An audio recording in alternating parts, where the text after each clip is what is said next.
choosing the wrong business idea can cost you thousands, and it can also cost you precious time that you can't get back. That's happened to me in my business journey, and it was only my last venture, a language learning company, that was so the right fit for me and took off before I sold it last summer. So in this video, I'll share some guidance on how to choose the right business idea so that you don't fail.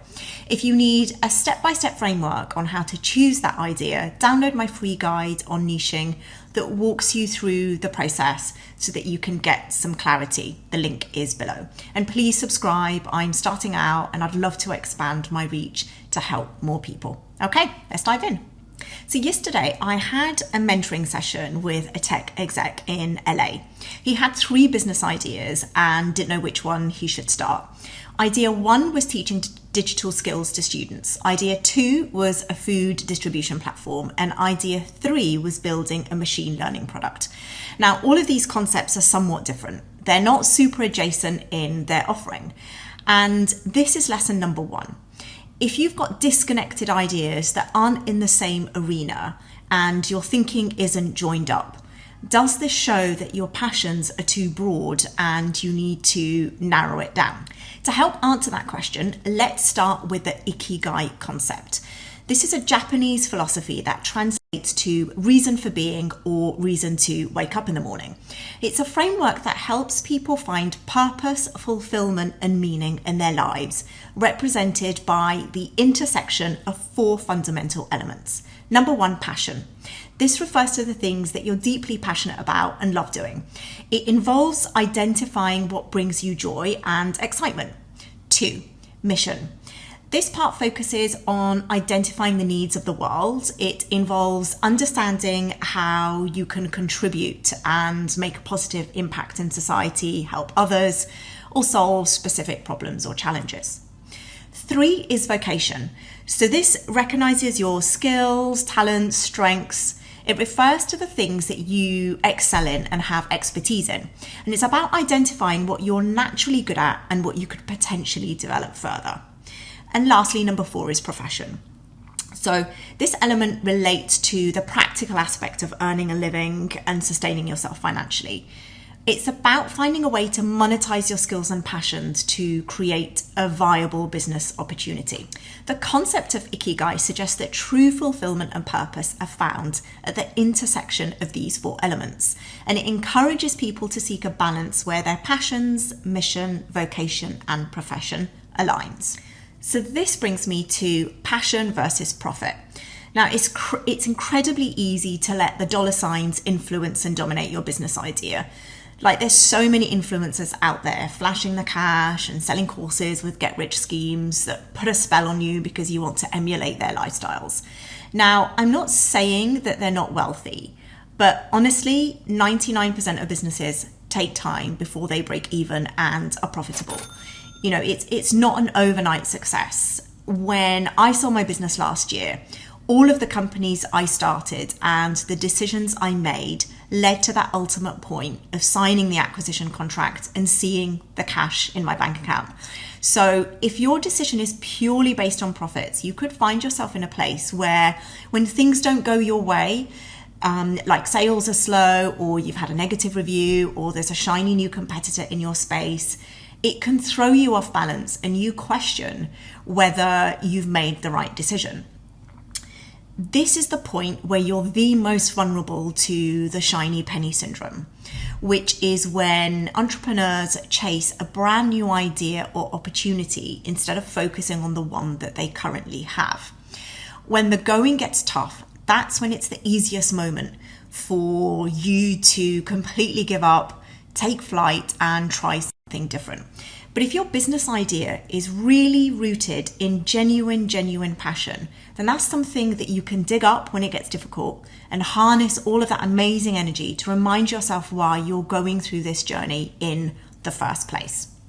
And I'll be honest, I've started businesses in the past because I saw someone else had success with their business and I wanted to see if it would work for me too.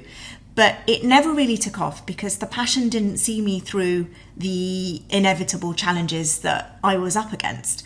And when I set up a language learning company, it was from a true desire to help people communicate in a different language so that they could move abroad or land that job or pass their exams in school. And that's actually something that initially grew organically because I'd been through that same journey as the users that I eventually sold to. You know, I knew how difficult it was to learn another language because I moved to London from Tanzania when I was 6 years old, and English wasn't my first language. So because I really understood their pain points and knew how much learning English could change my life and consequently other people's lives, I realized that this type of business was the perfect fit for me. Even when my business had super low moments, I was able to remind myself of why I launched it in the first place, and that turned around my perspective and it got me through the really difficult times. Next element is your mission. How are you making a positive impact in society and the wider world? And that doesn't mean that your business idea has to be centered on like saving wildlife or sustainability or recycling clothing, but quite simply, how is your business helping people? Is there a feel-good factor? Are you supporting people that otherwise wouldn't have the same chances in life? It doesn't have to be the be-all and end-all of your business idea, but there's always a way for you to think about the impact that your product or service is having in your community, online, or society as a whole. I already talked about the learning company I had and how being able to communicate in a language different to the one that you were born speaking really positively affected our learners. They were able to get a job and start a new life abroad. We had students that were doing volunteering work in schools. They were working in hospitals in remote countries. So by our teachers helping their students, we were creating effectively a chain of people that were benefiting. Next, what's your vocation? Now, this is the one question that used to follow me around practically my whole beginning of my adult life. I read Poe Bronson's amazing book, What Should I Do With My Life? Some people have known what they wanted to do their lives since like forever. And for others, their journey has consisted of what they don't want to do and then narrowing it down to what they ultimately really want to do. And that's a process that could take years, it could take decades. So a good starting point is to think about your skills and talents and how you can apply them in different contexts. Who are the people that you look up to? What business ideas align with your interests? Can you take a course, volunteer, join communities so that you can explore what's a good fit for you?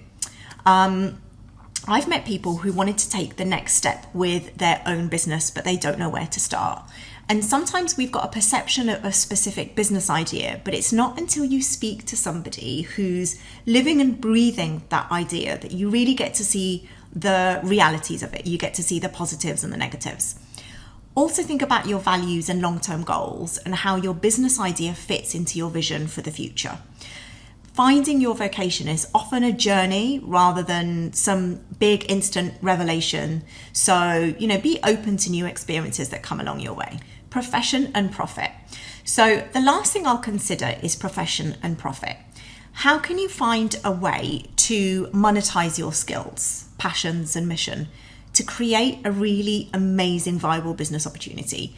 Now, I've been listening to some podcasts recently where entrepreneurs are openly discussing how it's okay to want to make a profit and be wealthy. It's okay to want to make really good money from your business. Now, of course, making a positive impact and being passionate, creating a team that have a shared aligned vision, all of these things are super important. But also, let's be realistic. We need a roof above our heads. At the time of making this video, most countries are going through an economic crisis. And it's not unreasonable to openly say that you want to make a load of money so that you can provide for yourself and your family and do the things that you want to do, like travel, buy a house, or spend it on things that make you happy. And for me personally, increasing my sales and profits year after year in my previous business was one of the biggest drivers for me, because without it, I wouldn't have been able to have a team around me. I had to support that team because they had to support their families. And profit is essentially what makes a business go round. It helps you to be able to achieve your mission. So let's round up. if your idea can sit on top of the diagram of these 4 concepts, then you've got a chance at succeeding, but most importantly, enjoying that amazing wild journey that you'll be on as a business owner. Don't forget to download the niche PDF in the links below. And yeah, send me a DM or comment if there's anything else you'd like me to cover on small business.